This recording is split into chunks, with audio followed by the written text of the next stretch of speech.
Hey y'all, it's your favorite nurse babe, Kristen, and I'm back with another video. But this video right here is a call out to my single mothers that are nurses. And to be honest, this is for anybody that's really a nurse. You could take these tips, but y'all know my heart goes out to my single mothers because I was a single mom. I don't want you here. It's something about the way you stare into my. Please make sure you share this video, like, comment, and subscribe. During COVID in 2020, I ended up getting sick. Y'all already know I've been did this story time, and that was a wake-up call for me.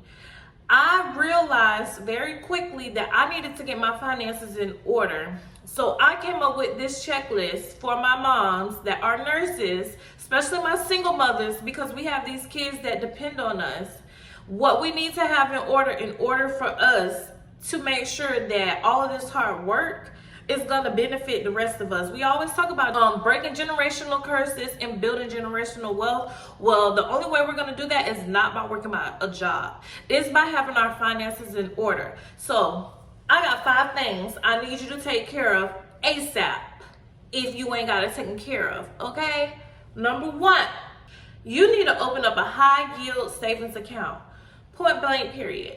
A high yield savings account accrues interest way quicker than a regular savings account. When you get your income tax, take half of that, put it in a high yield savings account.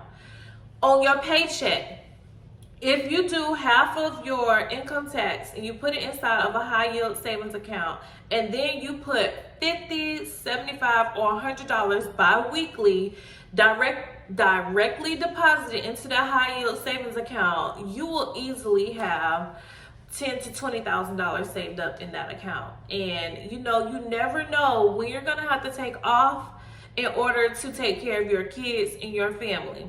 So I looked on Nerd Wallet, and that's where I found the company that I wanted my high yield savings account. But I'm also going to have a link to a high yield savings account that I recommend that I can refer you to. But this is your finances. This is your personal finance. This is your money.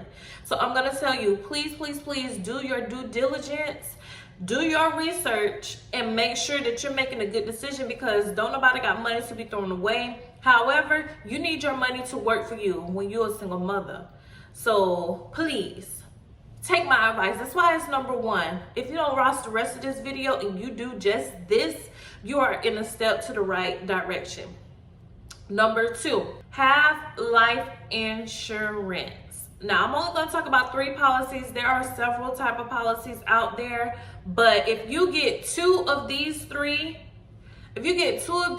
policies, you're set. So you got term life insurance, whole life insurance, and final expenses life insurance.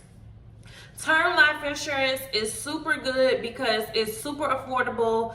It lasts anywhere from 10 to 30 years, depending on what policy you get. You don't need to do any type of medical workup or anything, and it is super, super affordable. Whole life insurance is different though, because you got a cash value on that, and it's a whole thing.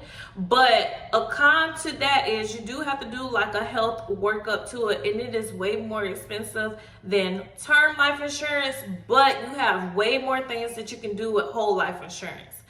Then lastly is the final expense life insurance, and that is a policy that's going to take care of all of your burial. If you own a house, it'll cover the house, it'll pay off the rest of your house. And I would say I will couple that with term life insurance, because term is kind of affordable, and then you got the final expense life insurance, and that just covers all of your expenses so that they don't have to use your term life insurance to pay for those things.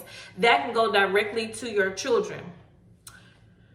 That was number 2. Number 3, you need to have a 401k, a IRA, or a Roth IRA, and you can have multiple.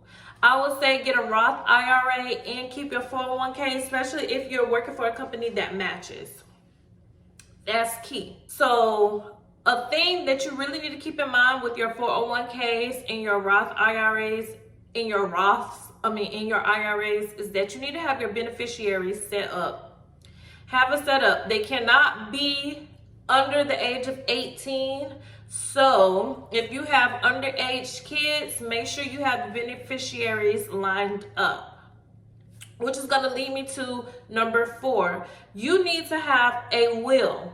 Point blank, period. This is why I went down this journey. When I was sick with COVID or whatever, y'all know I have multiple kids and multiple dads. And one of the dads was like being a straight jerk about me. He was tripping about some child support or whatever. And he was like, oh, whatever, you need to take me out child support. And I'm like, bro, I'm literally up here telling you that I have COVID and that I'm actually feeling bad. And if my symptoms get worse, you're going to need to come get your kid. And you want to text me back about some child support? So that got me to thinking. Thankfully, I didn't die. Obviously, I'm here. But in that moment, I was like, if I am to die, what is going to happen to my kids? Like, it just scared me to think that I did not think about, like, I worked so hard, I sacrificed so much, I grind so hard, and something as simple as an unknown virus can come through and wipe me off the face of this earth, and my kids won't have nothing to show for all my hard work. And then where would they go? So that's when I was like, that's why you need to have a will. Because we work hard, we grind, we get these things. We own cars, we own homes, we own stocks, we have retirement benefits that we have, and what's going to happen to it when we die? You need to have your affairs in order. Point blank, period. You need to have your affairs in order. Point blank, period. You need to have your affairs in order. So make sure you have a will to say who you want your kids to go to. Because some people have really good dads, and I love that for us. I love that for your children. I love that for you, mama. If you have a very present, even though you're single, but you have a very present man in your kid's life, I love that for you. If their dad is very much involved, I love that for them, because kids need their dads, period. But if you are or were like me, y'all know I'm married now, but then I wasn't. If you're in a position to where you don't really have that consistency, then you need to have a will set up to where and who you want them to reach out to have your kids. And you need to have that discussion with those people too, and let them know, hey, this is what my wishes are. Are you going to, or are you willing to follow through with them? Which leads me to my 5th and last tip. You need to have a trust set up if you have underage kids, because at the end of the day, none of this stuff can be paid out directly to them. You can have it already set aside to where it will go into a trust when they turn 18, when they turn 21, when they meet whatever standards that you have set in place for them, when they get their college degree. Or this is for when you get married, you unlock this level. Because this is, I mean, to be honest, becoming a nurse, you are on a direct path to becoming a millionaire. That's why you need to have your finances in order, baby girl. So please set up beneficiaries, make sure they're over the age of 18, and make sure you set up a trust. That way you can say this amount goes to this person every month while they're taking care of my kid. And then when my kid becomes an adult, this will all be theirs, or they become the owner of my home. For example, I can put down my sister will be the person who I want my kids to go to. My sister will be able to live in my house that is paid for through my final expenses life insurance. My sister can live there because now my house is paid off. She just has to take care of the taxes, right? But the minute that Cameron becomes 21, the house is his. That is his in a trust. I just gave my sister permission to be living there and running it until my kid becomes of age. So she won't have full ownership of my home. She will have temporary guardianship over my home.